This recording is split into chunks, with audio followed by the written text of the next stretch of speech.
নমস্কার, আমি শুভশ্রী গাঙ্গুলি। যুব ভারতীতে মেসিকে নিয়ে যে মেসটা ঘটে গেল সেটা নিয়ে কিছু ক্লারিফিকেশন দেওয়ার জন্য এই ভিডিওটা আমি। প্রিয় দর্শক, আবারও একটা অভিমান ভরা সকাল নিয়ে আপনাদের কাছে হাজির হলাম। চারিদিকে এখন একটাই গর্জন হয়ে উঠেছে, মেসি মেসি মেসি। আসলে বিষয়টা কি, পুরো বিষয়টা আপনাদেরকে জানা উচিত। আসলে ওখানে ঘটেছিল কি, যে ঘটনাটি ঘটেছে, বিষয়টা হচ্ছে বাঙালির আবেগ, বাঙালির মন, বাঙালির প্রাণ, সেটা হচ্ছে ফুটবল। তার মধ্যে আবার যাকে বলা হয় ফুটবলের রাজপুত্র লিওনেল মেসি। তো দেখার জন্য মানুষ তো আবেগ হবেই, এবং মানুষ যদি না দেখতে পায় তো একটা ক্ষোভ তো উঠবেই। যেই ঘটনাটি ঘটেছে সেটা কিন্তু অ্যাকচুয়ালি ঘটার উপযুক্ত নয়, কারণ এতে আমাদেরই বদনাম হয়েছে, আমাদের বাঙালিরই বদনাম। কেন আজকে আমাদের যে জ্বালা, যে পোষা, যেটা আমাদের কষ্ট, তারই কিন্তু অন্যজন হায়দ্রাবাদ, মহারাষ্ট্র কিন্তু দেখিয়ে দিল, চোখে আঙুল দিয়ে দেখিয়ে দিল যে আসলে ওরা পারে, আমরা পারি না। ভাবা দরকার বাঙালিদেরকে, কতটা আমরা লজ্জিত হলাম পুরো বিশ্ব জুড়ে, যে এক ঝলক দেখার জন্য এত মানুষ দৌড়ালো, তাদেরকে নিরাশ করলো তথাকথিত সভ্য সমাজের মানুষ, যারা ঘিরে রাখলো মেসিকে। আর কাউকে, তারাই তার সঙ্গে হ্যান্ডশেক করবে, ফটো তুলবে। আর সাধারণ মানুষ এত টাকা খরচা করে যারা গেল, তারা দূর থেকে খালি দেখবে আর আহুতাশ করবে। কিন্তু একবার ব্যাপারটা, তো দর্শকরা, এত কিছু কাণ্ড হওয়ার পর শুভশ্রী গাঙ্গুলি তিনি পোস্ট করেছেন ইনস্টাগ্রামে, ফেসবুকে। তো পোস্ট করার পরে পুরো ক্ষোভ, পাবলিকের যে ক্ষোভ ওনার উপরে বর্ষিত হয়, এবং শুভশ্রী গাঙ্গুলি নিজে এসে বিষয়টা পুরো জানাচ্ছেন, এবং সেই ভিডিওটাই আপনাদেরকে দেখাবো, এবং দেখবেন পাবলিকরা কীভাবে ওনাকে গালাগালি দিচ্ছে। তবে হ্যাঁ, একটা বিষয়ে কথা বলবো, যে কাউকে গালাগালি দেওয়া ঠিক নয়, ভুল মানুষের হতে পারে, তা বলে যেমন ওখানে যে ঘটনাটি ঘটেছে নিজের হাতে আইন কানুন তুলে নেওয়াটাও ঠিক নয়। তো পুরো ভিডিওটা দেখুন। নমস্কার, আমি শুভশ্রী গাঙ্গুলি। যুব ভারতীতে মেসিকে নিয়ে যে মেসটা ঘটে গেল সেটা নিয়ে কিছু ক্লারিফিকেশন দেওয়ার জন্য এই ভিডিওটা আমি করছি। গোট ইভেন্টে আমি একজন ইনভাইটি ছিলাম, মানে আমাকে ইনভিটেশন পাঠানো হয়েছিল। আমি হায়াতে গেছিলাম, আমার ফ্রেটার্নিটি থেকে আমি এবং কৌশিক গাঙ্গুলি ছিলেন। শুধুমাত্র আমার ফ্রেটার্নিটি নয়, বড় বড় ইন্ডাস্ট্রিয়ালিস্টরা ছিলেন, এমিনেন্ট জাজেস, আইপিএস অফিসার্স, জার্নালিস্ট, স্পন্সার্সের তরফ থেকে অনেকে ছিলেন।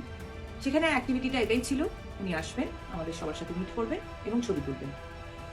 আমি 8:30 নাগাদ হায়াতে পৌঁছই, 10:15 নাগাদ ওনার সাথে আমার মিট হয়, আমি ছবি তুলি, এবং যখন আমি বেরিয়ে আসছি তখন পিআর টিম থেকে আমাকে রিকোয়েস্ট করা হয়, ওদের পিআর টিম থেকে আমাকে রিকোয়েস্ট করা হয় যদি আমি যুব ভারতীতে যাই তাহলে ওনাদের জন্য খুব সুবিধে হয়, কারণ ওখানেও নানান রকম ব্যবস্থাপনা ছিল মেসিকে ঘিরে, যেখানে আমি থাকলে ওনাদের সুবিধে হয়। আমি ছাড়াও Sourav Ganguly, SRK, honourable chief minister. হ্যাঁ, আর একটা কথা বলে দিই, যেহেতু এই প্রশ্নটা উঠছে যে আমাদের ইন্ডাস্ট্রি থেকে আমাকেই কেন ডাকা হয়েছে, এটার উত্তর ওদের পিআর টিম বেশি ভালো দিতে পারবে, যে আমাকে কেন ইনভাইট করা হয়েছিল।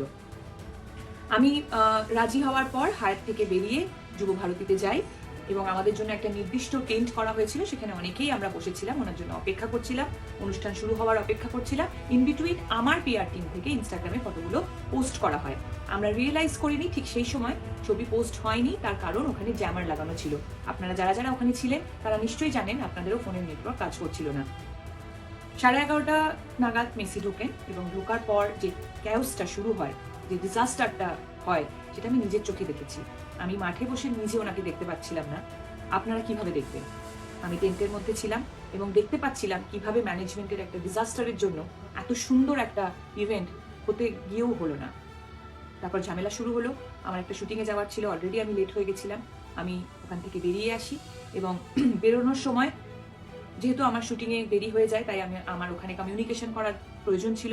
আমি ওখানে কিছুটা সময় ফোনে ব্যস্ত ছিলাম। তারপরে এই যে এত সুন্দর একটা ইভেন্ট হলো না, একটা অদ্ভুত জিনিসে পরিণত হলো, সেটা নিয়ে অনেকের সাথে আমি ডিসকাস করছিলাম।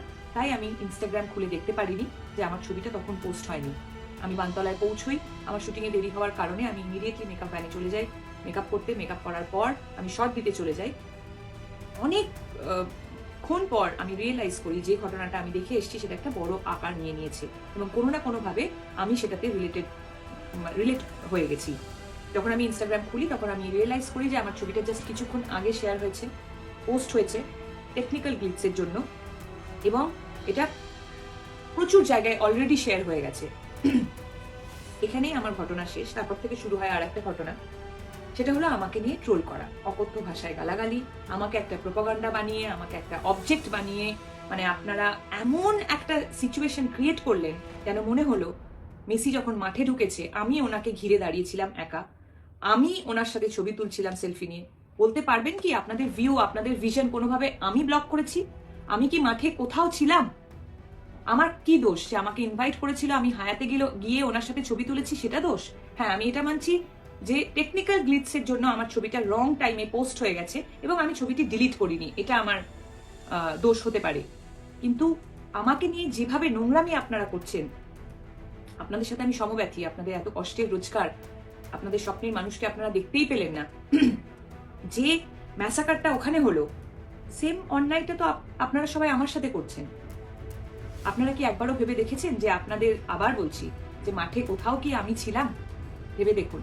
আমি একজন নারী, একজন মহিলা, বাংলা ফিল্ম ইন্ডাস্ট্রিতে কাজ করি বলে আমাকে কি অ্যাটাক করছেন? বলিউডেও তো করিনা কাপুর গেছিল, হায়দ্রাবাদ থেকেও একজন হিরোইনকে ইনভাইট করা হয়েছিল। শাহরুখ খান কি আসেননি ছবি তুলতে? আমার কিসের দোষ? একটা পলিটিক্যাল অ্যাঙ্গেল দিয়ে দেওয়া হচ্ছে, নানান রকম পলিটিক্যাল নেতারা আমার ছবি নিয়ে প্রেস কনফারেন্স করছেন, নানান রকম জার্নালিস্টরা, হয়তো তাদেরকে আমি কখনো সময় দিতে পারিনি বলে রাগ একদম উপরে দিচ্ছেন যে টিএমসির এমএলএ রাজ চক্রবর্তীর বউ, অমুকের এক্স গার্লফ্রেন্ড। 2026 আসতে যাচ্ছে, একজন মহিলা হয়ে আরেকজন মহিলাকে আপনি এইভাবে সম্বোধন দিচ্ছেন? এই সমাজে আমরা বাস করছি? বাহ, আপনারা আমার সাথে ঠিক করলেন তো। দেখুন, আমার সাথে ট্রোল হচ্ছিল, আমাকে গালাগালি করছিলেন, যা খুশি করছিলেন, সত্যি বলছি, মন থেকে বলছি, আমি কিচ্ছু মনে করিনি। আমার সবসময় এটাই মনে হয়েছে, সত্যি তো সাধারণ মানুষের এত কষ্টের রোজগার, তাদের স্বপ্নের মানুষকে তারা একবারের জন্য দেখতে পেল না। তারা যদি আমাকে নিয়ে বাজে কথা বলে তাদের মন হালকা হয় তাহলে হোক। কিন্তু আজকে আমি এই ভিডিওটা করছি তার একটাই কারণ, কাল থেকে শুরু হয়েছে আমার বাচ্চাদের প্রতি আক্রমণ। দুটো ছোট ছোট বাচ্চা, তাকে বলা হচ্ছে, আমার কাছে মেল আছে এবং নানান রকম প্রমাণ আছে, যেখানে বলা হচ্ছে ওই দুটো বাচ্চাকে মেরে ফেলা হবে। আমি একজন মা হিসেবে তো সেটা মেনে নেব না, কোনোভাবেই মেনে নেব না। আমি তো একজন পলিটিশিয়ান নই, আমি একজন অ্যাক্ট্রেস। আমার ভুলটা কোথায়? আবার বলছি, আমি কি মাঠে কোথাও ছিলাম? আপনাদের ভিশন আমি ব্লক করেছি? আমার বাচ্চাদের ওপর কেন আসছে? আপনারাও কিন্তু ইকুয়ালি অন্যায়টা করে ফেলেছেন। এটাই বলবো। এই ভিডিওটার পরেও নিশ্চয়ই আপনারা অনেকে অনেক কিছুই বলবেন, বলুন, অসুবিধে নেই, কিন্তু নিজেদের মানবিকতাটা হারিয়ে ফেলবেন না। দুটো বাচ্চা কোনোভাবেই কিন্তু যুক্ত ছিল না, সেই দুটো বাচ্চাকে প্লিজ ডাকবেন না।